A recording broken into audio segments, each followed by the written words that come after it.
महत्वाचे चार घ्या फक्त,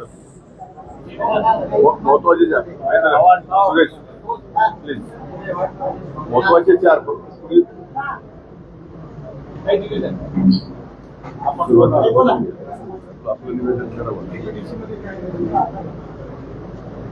आज बीड जिल्हा नियोजन समितीची बैठक अत्यंत सकारात्मक झाली, खेळीमेळीची झालेली आहे। आदरणीय अजितदादांनी बीड जिल्ह्याच्या सर्वांगीण विकासासाठी जे स्वप्न पाहिलं होतं त्या विकास दृष्टीला पुढे नेण्याचा आमचा सगळ्यांचाच निर्धार झालेला आहे। आदरणीय अजितदादांनी जिल्हा नियोजन समितीच्या माध्यमातून, निधीच्या माध्यमातून अनेक महत्वाकांक्षी विकास कामांना चालना दिलेली आपल्या सगळ्यांना माहिती आहे। त्यापैकी अनेक कामं आज प्रगतीपथावर आहेत। उर्वरित कामं सुद्धा गुणवत्तापूर्वक आणि कालबद्ध पद्धतीनं पूर्ण करण्याच्या सूचना आज मी प्रशासनाला दिलेल्या आहेत। आपल्या जिल्ह्यासाठी सन 2026-27 या वर्षासाठी 623 कोटींचा जिल्हा वार्षिक आराखडा मंजूर करण्यात आलेला आहे। या वर्षीच्या शिक्षण, आरोग्य, महिला सक्षमीकरण, पर्यटन, पायाभूत सुविधा आणि ग्रामीण विकास या क्षेत्रांना आम्ही विशेष प्राधान्य दिलेलं आहे। आणि विकास कामं करताना दादांच्या म्हणण्यानुसार त्याचा दर्जा, त्याची पारदर्शकता आणि आर्थिक शिस्त यावर भर देण्याच्या सूचना आम्ही प्रशासनाला दिलेल्या आहेत। आदरणीय दादांच्या निर्देशांप्रमाणे यावर्षी सुद्धा 15 लाखापेक्षा जास्त रकमांची प्रस्तावित कामं प्रस्तावित करण्यात आलेली नाहीत। तसेच एकाच कामाचे तुकडे करून प्रस्ताव देण्याऐवजी एकत्रित नियोजन करण्याच्या स्पष्ट सूचना मी दिलेल्या आहेत। यावर्षीची कामं प्रशासनाची गरज आणि लोकप्रतिनिधींची मागणी यांचा योग्य समन्वय साधून घेण्याच्या सूचना मी प्रशासनाला दिलेल्या आहेत। बीडच्या विकासासाठी रेल्वे हे अत्यंत महत्वाचं पाऊल आहे। अहिल्यानगर बीड रेल्वे मार्ग पूर्ण होऊन गेल्या मराठवाडा मुक्ती संग्राम दिनाच्या मुहूर्तावर आपल्याला सगळ्यांनाच माहिती आहे की 17 सप्टेंबर 2025 रोजी या मार्गावर अनेक वर्षांनी रेल्वे धावलेली आहे। बीड परळी मार्गावरच्या वडवणीपर्यंतचं काम पूर्ण झालेलं असून त्याची चाचणी सुद्धा यशस्वी झालेली आहे आणि उर्वरित परळीपर्यंतचं काम अंतिम टप्प्यामध्ये आहे। त्यामुळे बीड अहिल्यानगर परळी वैजनाथ या महत्वाकांक्षी रेल्वे प्रकल्पासाठी राज्य शासनाने आतापर्यंत निधीची कमतरता भासू दिलेली नाही आणि बीडला मुंबई आणि पुण्याची थेट रेल्वे जोडणी मिळावी यासाठी केंद्र सरकारने रेल्वे मंत्रालयाकडे सातत्याने आम्ही पाठपुरावा सुरू ठेवलेलाच आहे। आवश्यक तांत्रिक आणि प्रशासकीय प्रक्रिया वेगाने पूर्ण करण्याचे प्रयत्न आमचे सततचे सुरू आहेत। येत्या मराठवाडा मुक्ती संग्राम दिनी म्हणजेच दिनांक 17 सप्टेंबर रोजी बीड पुणे रेल्वे सुरू करण्यासाठी आम्ही प्रयत्नशील आहोत। त्यामुळे नक्कीच 17 सप्टेंबरला आपण दुसरा टप्पा पूर्ण करण्याचा आमचे सगळ्याचे प्रयत्न सुरू आहेत। तसेच बीडमध्ये विमान सेवा सुद्धा सुरू करण्याचं आदरणीय दादांचं स्वप्न होतं। त्यासाठी सुद्धा आवश्यक नियोजन आणि पाठपुरावा आमचा सुरू आहे। जिल्हा परिषदेमार्फत आदर्श शाळा, विद्यार्थ्यांना इस्रो भेट, ऊसतोड कामगारांसाठी आरोग्य साथी यासारखे उपक्रम, तसेच प्रधानमंत्री आवास योजना आपण इथे यशस्वीपणे राबवली आहे। बीड जिल्ह्यामध्ये यामध्ये रेकॉर्ड ब्रेक काम केलेलं आहे। महिला बचत गटांसाठी सामूहिक पॅकेजिंग आणि लेबलिंग युनिट तसेच बचत भवन उभारण्यासाठी नियोजन करण्यात आलेलं आहे। परळी, अंबाजोगाई, गेवराई, माजलगाव आणि वडवणी इथं सुद्धा या कामासाठी 4,31 लाख निधींची तरतूद करण्यात आली आहे।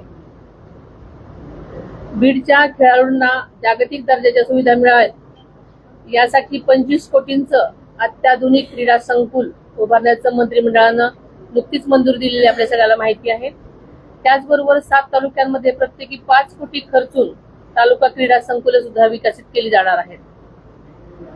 ऑलिम्पिक खशाबा जाधव राष्ट्रीय कुस्ती स्पर्धेचं यंदाचं यजमानपद आपल्या बीडला मिळालेलं आहे. या स्पर्धेच्या आयोजनासाठी निधी जवळजवळ 19,50,000वरून वाढवून तो जवळजवळ 50 लाखांपर्यंत करण्यात आलेला आहे. आदरणीय दादांची इच्छा होती की बीड शहर बारामतीप्रमाणे स्वच्छ, सुंदर आणि नियोजनबद्ध व्हावं. त्या दृष्टीने घनकचरा व्यवस्थापन, पाणी पुरवठा, नागरी सुविधा आणि मनुष्यबळ यांचा सविस्तर आढावा आम्ही या मीटिंग मध्ये घेतलेला आहे. बीड शहरासाठी आवश्यक असणाऱ्या सर्व गोष्टी आम्ही करणार आहोत. आपल्याला माहिती आहे की आम्ही सकाळीच कंकालेश्वर मंदिराला भेट दिलेली आहे, दर्शन घेतलेलं आहे. 12व्या शतकातल्या या ऐतिहासिक मंदिराच्या संवर्धनासाठी आदरणीय दादांच्या पुढाकारानं पुरातत्व विभाग आणि जिल्हा नियोजन निधीतून एकूण 20 कोटीपेक्षा अधिक निधी उपलब्ध करण्यात आलेला आहे. त्यामुळे मंदिरात परिसरातील अतिक्रमण हटवून त्याचं संवर्धन आणि पर्यटन विकासाची कामं आता हाती घेण्यात येत आहेत. मी आज सकाळीच आपल्याला म्हणण्याप्रमाणे सगळीकडे पाहणी केलेली आहे आणि पुढील यंत्रणा राबवण्यासाठी सूचना दिलेल्या आहेत. तसेच आपल्याला माहिती आहे की परळी वैजनाथ विकास आराखडा सुद्धा मागेच दादांनी मंजूर केलेला होता. आपल्याला माहिती आहे की 12 ज्योतिर्लिंगापैकी एक असलेला परळी वैजनाथ परिसरासाठी 301 कोटीपेक्षा अधिकच्या विकास आराखड्याला मंजुरी देण्यात आलेली आहे. काशी आणि उज्जैनच्या धर्तीवर मंदिर परिसर विकसित केला जाणार असून धार्मिक पर्यटनाला यामुळे मोठी चालना मिळणार आहे. त्यामुळे स्थानिक रोजगाराच्या संधी वाढतील यामध्ये शंका नाही. सध्या वर्षभरामध्ये जवळजवळ 50 लाख भाविक दर्शनासाठी येतात. आगामी काळात यात वाढ होण्याची भरपूर शक्यता आहे आणि ही गृहीत धरूनच त्यासाठी त्या प्रकारचं नियोजन आम्ही करत आहोत. आपल्याला माहिती आहे की अंबाजोगाई येथील स्वामी रामानंद तीर्थ महाविद्यालय आणि ग्रामीण रुग्णालयाच्या विस्तारासाठी 1,106 कोटींचा आराखडा तयार करण्यात आलेला आहे. बीड जिल्हा रुग्णालयाचं 360 खाटांचं आधुनिक रुग्णालयामध्ये रूपांतर करण्यात येणार आहे. त्यासाठी विशेष आराखडा तयार करण्यात आला आहे. मी सकाळीच त्या ठिकाणी भेट दिली आहे. सीएसआर फंडातून सुद्धा एका अत्याधुनिक कार्डियाक अँब्युलन्सचं लोकार्पण सुद्धा आज करण्यात आलं. त्याचबरोबर बीडमध्ये 4.25 हेक्टर जागेवर नर्सिंग महाविद्यालय आणि वसतिगृहाची उभारणी करण्यात येणार आहे. आज सकाळीच बीडकरांच्या सेवेसाठी जिल्हाधिकारी कार्यालयामध्ये उपमुख्यमंत्री वैद्यकीय सहायता कक्षाचं उद्घाटनही करण्यात आलं. त्यामुळे इथल्या प्रत्येक रुग्णाला तातडीची मदत मिळण्यास नक्कीच मदत होणार आहे आणि त्यांना दर्जेदार वैद्यकीय सेवा उपलब्ध करण्यासाठी प्रयत्न होणार आहेत. तसेच पुण्यश्लोक अहिल्यादेवी शेतकरी कर्जमुक्ती योजनेच्या पहिल्या टप्प्यामध्ये आपल्या बीड जिल्ह्यातल्या 99,631 शेतकऱ्यांना सुमारे 712 कोटी कर्जमुक्ती देण्यात येत आहे आणि पुढच्या टप्प्यामध्ये जिल्ह्यातल्या आणखी पात्र लाभार्थी शेतकऱ्यांना या योजनेचा लाभ होईल. त्यामध्ये एकही पात्र शेतकरी वंचित राहणार नाही याची आम्हाला खात्री आहे. ई-KYC, आधार प्रमाणीकरण आणि पोर्टलवरील तांत्रिक अडचणी तातडीने दूर करण्याचे स्पष्ट निर्देश प्रशासनाला दिलेले आहेत. बीडचा विकास हा केवळ भाषणांचा आणि घोषणांचा विषय नाही, तर प्रत्यक्ष कृतीतून विकास घडवून आणण्याचा आमचा संकल्प आहे. आपल्याला माहिती आहे की दादांनी बीडचं पालकमंत्री पद हे स्वतःहून स्वीकारलेलं होतं, स्वतःहून मागून घेतलेलं होतं आणि मला याची जाणीव आहे. मी बीडची पालकमंत्री झाले म्हणजे फक्त मंत्रिपदासाठी नाही, तर ती जबाबदारी आणि हे स्पष्ट मला त्याच्या जबाबदारीची जाणीव आहे आणि त्यामुळे हे मी स्वीकारलेलं आहे. मी मराठवाड्याची कन्या आहे, त्यामुळे बीड जिल्ह्याच्या मातीशी आणि इथल्या माणसांशी माझं तसं भावनिक नातं आहे.